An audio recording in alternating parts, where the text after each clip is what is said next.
excited to have this beautiful work session today at Fanny's Mind Frame Hub at Motor City. So Fanny, what are we going to do today?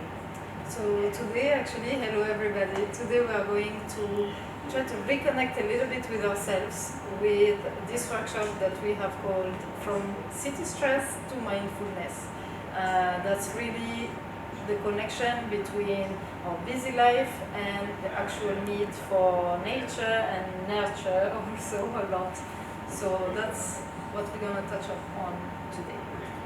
I think it is so important to just sit with a safe space and community and to share all this knowledge and wealth, and then after leaving the workshop you feel that you have recharged your batteries. Yeah, because you need this moment of pause to actually assess the situation.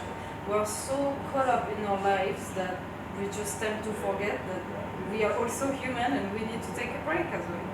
Absolutely, and it's so important that we give ourselves some time, some space, and a time to reflect and to make some nice connections. And also, Fanny's here. Fanny, how can everyone reach you if they need this enlightenment? Well, enlightenment might be a big word for a lot of people, but at least, like I said, I like to plant seeds, quite literally actually. But it's all about just growing, introspecting, try to understand, rediscover ourselves, giving new perspective. So yeah, if all of this talk to you, you can find me on Instagram at the Soulful Therapist or through Mind Frame Training Institute, where we have the office here. Thank you so much, everyone. Step back and self-evaluate and try to understand like what are the wheel of life, which are the different factors where we can plan something better, because at the end of the day it's never about competing with others, it's about competing with yourself.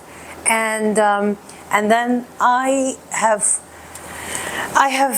found to see that the mental shift is really, really important. It actually helps to make all the difference that we really want. I mean, why do we see some other people doing better, or some people having the right vibrations, or some people just connecting well, sometimes we see one person is the source. One person is like where you all want to come to them like a honeycomb, like the bees are coming. What is it that is so attractive, magnetic about this one person that, is attracting all the mental abundance, the financial freedom, and all of these things? So I think it's all about working inwards and working within ourselves, and then to manifest. A lot of times we think, how do we manifest? Isn't it like something that you want? Okay, I don't want to chase, I want to attract. So the neurons start to grow. They start to grow inside our brain, and it makes connections, new connections. And then your mind, so it more has to do with... I think it's a little bit tricky for two reasons. Number one, for a man, I'm the only one here. So I talk for the category maybe. there is a bit, quite a long... You need to start, so survival. And then it is blocked by fear. So if you look at these 7 elements, fear, that really does, but it's something completely like what I'm trying to say, like for instance, Einstein versus Aristotle. Einstein was all about intellect, maths, or it was all about 1 + 1 is 2.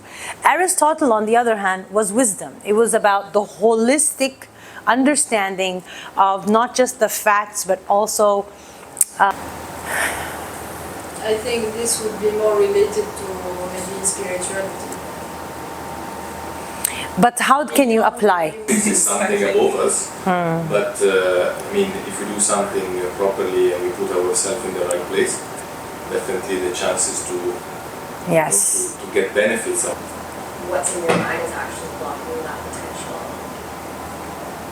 More like the potential, the energy that you can actually have versus what you're not letting yourself Yeah, I like the notion of potential actually.